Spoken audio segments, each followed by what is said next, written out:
আল্লাহ রাব্বুল আলামিন হযরতে মূসাকে ডেকে বললেন, মূসা রে, ভয় পাওয়ার কোনো কারণ নাই।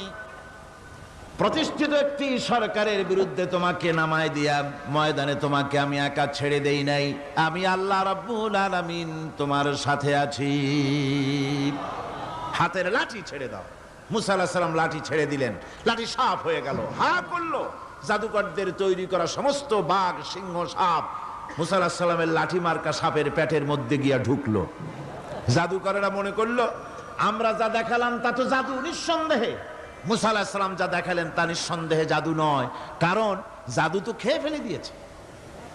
কাজী জাদু যে জিনিসে খায় সেটা তো জাদু না, সেটা জাদুর বাবা অথবা দাদা। এটা ছিল মূসা আলাইহিস সালামের মুজিজা। হযরত দাউদ আলাইহিস সালামের মুজিজা ছিল